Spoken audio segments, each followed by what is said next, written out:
Hey, welcome back to the channel. All right, it's time for the monthly tier list update to the overall Battlegrounds tier list. Now, a couple things I want to make very clear. This is different than my overall Champions tier list that will be coming out soon. Make sure you keep an eye on that. We've been doing that for about 3 years running now.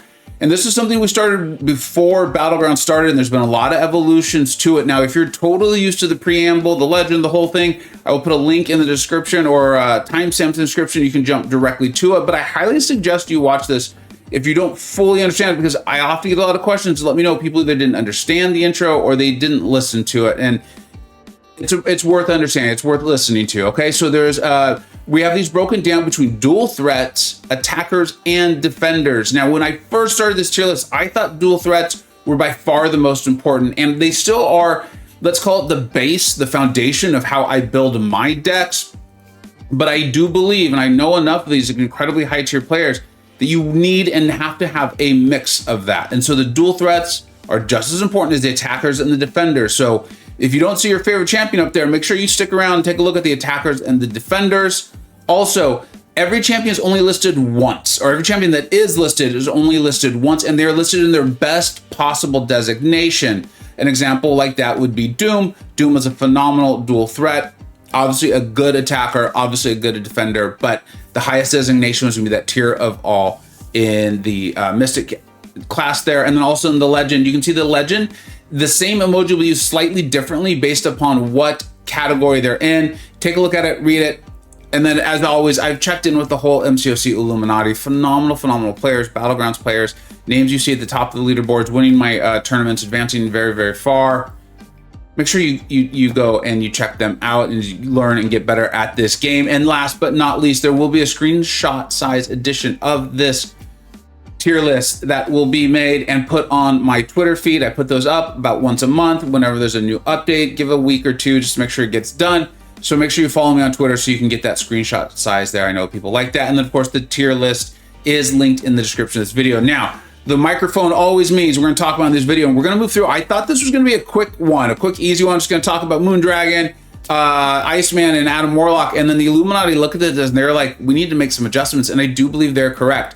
The first one we will talk about here is Mystic tier above all, Spider-Man Supreme. Now, you know, if you've followed my channel for a long time, you know I have like an interesting history with him.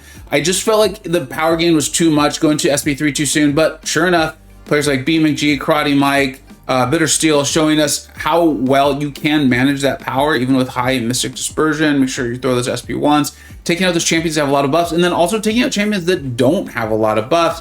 And then if you're like me, you know, you want certain matchups, you want certain attackers, specifically your debuff immunes, to take him out quickly on defense. You can do it otherwise. I've done it with like America Chavez and things like that, but it's easy to make a mistake. It's easier to dash in with your heavy or let him miss, and then things really go downhill. So I think that makes a lot of sense. I'm really glad the Illuminati pointed that out.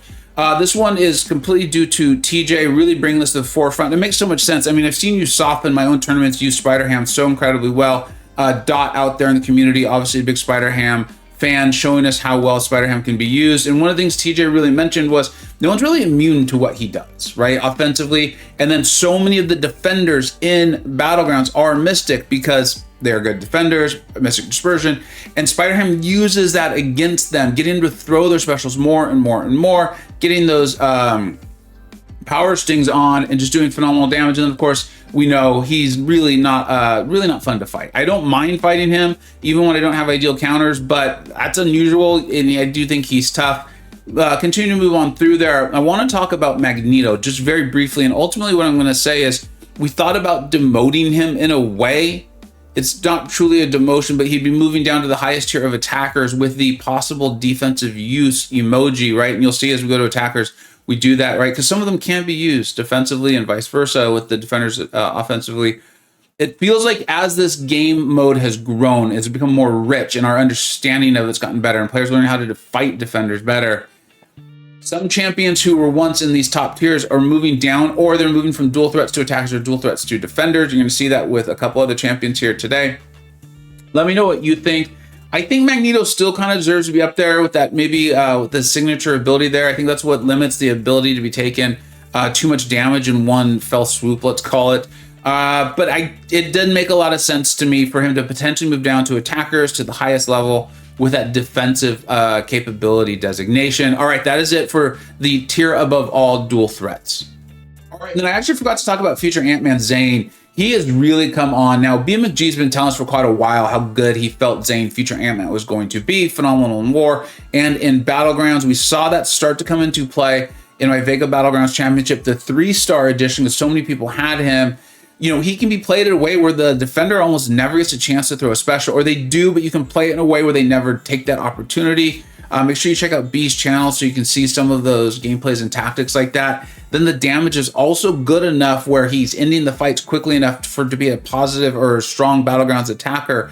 And then defensively, unless you have someone who has a Pierce, he's just going to keep getting those armor ups. He's going to be glanted. It's going to be a really, really bad time. We saw multiple times people try to use Rintra to neutralize it, and it just doesn't work because I believe the armor ups end up just coming up as passive, and then you're just glancing nonstop. He's clearly here. I believe now. I'm a believer in future Ant-Man and Zane, and I think he's well deserving of that tier above all dual threat designation.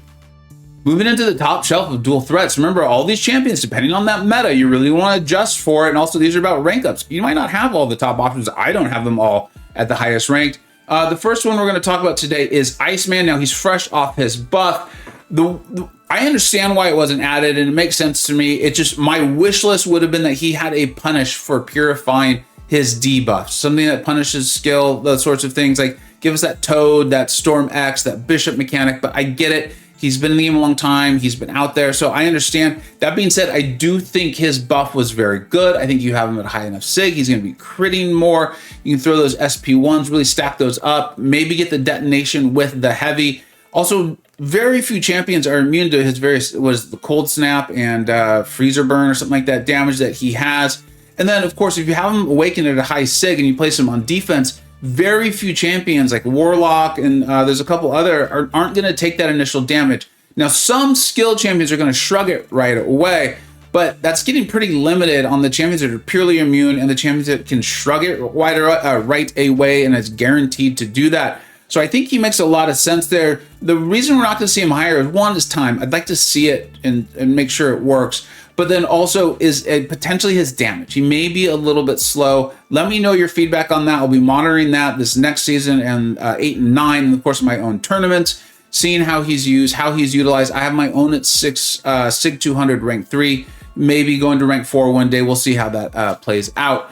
And then moving on to the next column, there is Shuri. Shuri's buff does appear like it's going to be going live. We'll see if there's any changes, so please make sure there's no changes to what you saw in those buff videos. Nick136 did a great one. I liked Shuri already anyway, but her ramp was a little slow, was a little cumbersome as far as taking time. I think they did enough where she's a respectable attacker on offense, right? She's doing that shock damage, and then her ability accuracy cannot be reduced, which is a big deal for nodes, dominoes, those sorts of things. Going to be a slightly problematic defender, at least I think initially, in that none of her attacks make contact. I mean, it's more difficult to parry her. You're going to have to bring in a very specific option or just bait those heavies, but then she goes and has her untouchable mechanic. So you'll want someone who can counter miss, things like that. Hercules does exist. So, you know, I don't think Shuri's going to be the next Korg or anything like that as far as defense is considered, but I do really believe she's going to be up there as a dual use champion. I think you're frequently going to see her in my deck. Or moving on to attackers, remember as I've been saying, one of the common themes about all these videos I do is that it's about deck construction, right? One of the ways you can even set yourself up for more success is having balance here and kind of knowing how you're going to try to attack your opponent and how you're going to do your draft and your bans and those sorts of things. So make sure you pay attention to all of these. You want to be strong in all these areas of dual threats, attackers, and defenders. The first champion we're going to talk about here is Overseer. Now, it appears as though it's a demotion just because there's a hierarchy on the sheet, but that's just what's listed first versus second. Overseer is still phenomenal. You're still going to see him in my deck quite a bit. I just think that a lot of people have learned how to fight him. They're aware of that auto block mechanic he has after he throws the specials. They're learning not to trigger, or they're bringing in counters for it. A lot of the attackers are in the skill.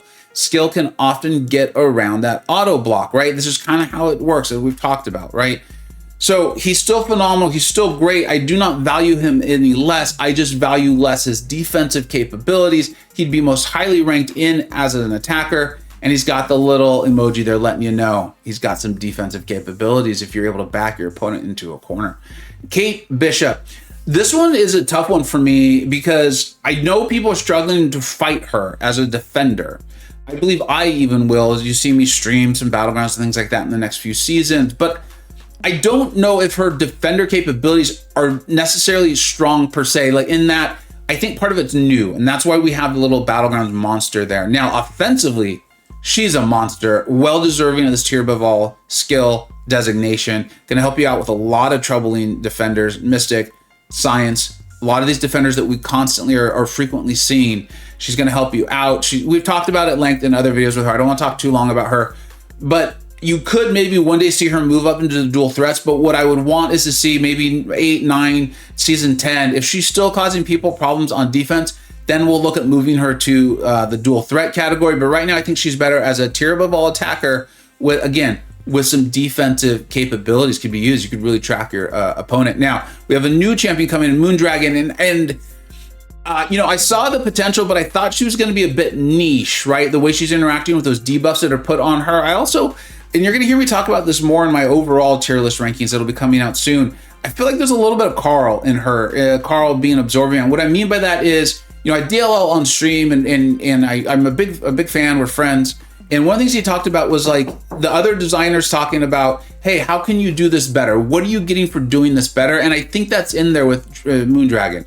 I think if you play her at a very high skill, your results are going to be phenomenal. Nagase just put out a video on that today, taking out Labyrinth of Legends Red Hulk. I suggest you check that out if you're interested in this. And I think if you can play her at a high enough skill, you're going to be able to quickly enough get down fights that are going to allow you to win some really nice Battlegrounds and get some extremely high scores. Continuing to move on in the attackers.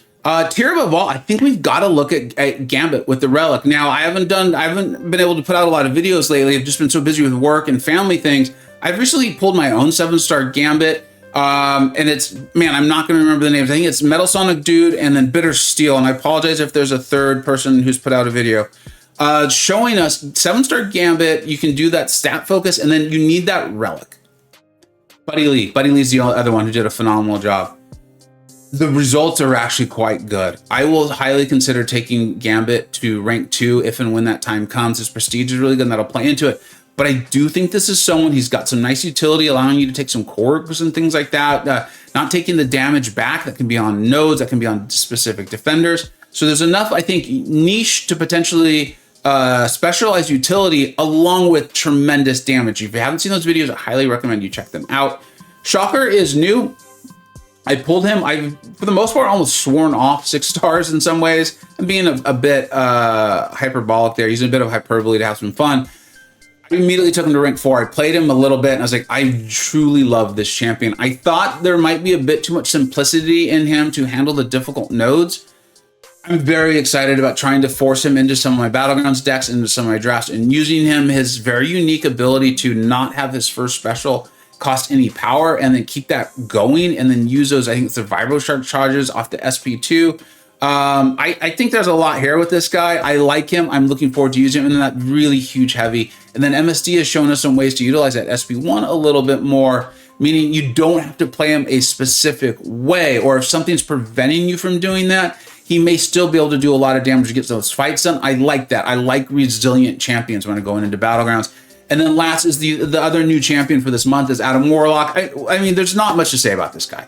He's clearly phenomenal. There's a reason why everyone who's even doing videos on him is saying, like, remember, his balancing period is still up. They're going to take, they being Kabam's going to take data over 3 months. He may get rebalanced. I do see, though, there's things in him where you see like the nullify immunity and these various immunities, and they're very clear to specify that it's just to champions. So I feel like Kabam may feel like they can control him via nodes. So keep that in mind. He also does require a pretty advanced or an aggressive playstyle, which typically means a lot of a high skill cap. That being said, the burst, the quickness, the speed, the safety with that cocoon thing he's got there, he's obviously very, very powerful. I feel very confident putting him in the tier above all for attackers, and potentially may have some defensive use. I haven't found him overly difficult yet, but that could just be the node set that's on the EQ. All right, let's move to that top shelf. All right, now moving on to the top shelf attackers, there's only really one that I want to talk about or point something out, and that's Mantis, I think we'll be getting the notes on her buff soon. The fact that they want to buff her at all, and what I heard as far as like the ideas behind it, really sounds good. It lines up very much with what I was saying in my videos on her about how I think she's designed to be a Battlegrounds monster. I think this is what needs to happen with her. So of course we all love when self-confirming biased here, right? But I really do think this is what I said early on her. I think once that buff goes live, if it works the way it's supposed to, I think she's going to be promoted right up there into that top shelf of the or the tier above all as far as the best skill attackers out there. She's going to handle so many things for you. So very excited for that buff to go live. Now let's go ahead and look at those defenders. All right, now, to really the surprise of no one, especially if you've been listening to this list and hearing me talk through the strategy of Battlegrounds quite a bit, so many Mystic defenders. A lot of that's running Mystic Dispersion. They're just tougher defenders, buffs from decks and all that stuff, right? And so many of them, that's why you have the little fencing character there, can also be used offensively. They're very good. It's just this is where they'd be placed the highest. And so make sure you work that into your deck. If you want to consider them dual threats or what have you, that's fine. Make sure you utilize that. Sasquatch has been put here from dual threats, meaning because in dual threats, I really don't think he should have been in tier above all. I believe it was Campo who pointed this out, and ultimately I do agree with him. I think so often what happens is we see Sasquatch have a crit on his SP2. And when that happens, he can do tremendous damage. And so maybe with the 7-star, if there's like a relic or with the stat focus, we start seeing that more. We can move him back up if he's just detonate the heck out of people than that. But regardless, this is a top tier defender. So much health, and then does have some offensive capabilities in the right situations and matchups. And there was one other champion we're going to talk about today. Oh, Atuma. Now I think, just like I said, I thought Mantis was designed to be a Battleground star. I think the goal for Atuma is for him to be very difficult to fight, have some Thorns-ish type damage. Think about Gambit here, going back, why Gambit might have some power for us. Let's see the buff on Atuma. Let's see what actually goes live. Let's see what the Kabam comes out with us. And if he's what I think he's supposed to be, you're going to see him up there with Korrigan, Killmonger in that tier above all. And someone who, he might have some dual threat capabilities, or at least have that little fencing figure, and someone who could use offensively as well. So this is the tier list. I know there's a lot of nuance to it, but I think there's a lot of nuance to doing Battlegrounds and doing well as far as constructing your deck, making your attackers, your defenders, and your dual threats work, and then who you're going to ban and going in that, because you can do a lot of work, really give yourself an advantage or a disadvantage just from your deck and your bans alone before you even enter a single fight against your opponent. Season 8, Season 9, they're buffing the rewards and things like that, so I think there's going to be a lot of excitement. And then, of course, I've got my VBC, the Vega Battlegrounds Championship. I hope you've enjoyed. I hope you're having a great time. We are going live with Battle World. 14 of the highest ranked VBC competitors going live face to face. We're gonna have a lot of fun. See which one of them gets to be called rightfully the one above all after this first season Vega Battlegrounds Championships. I hope you're enjoying Battlegrounds. Thank you so much for watching. Take care.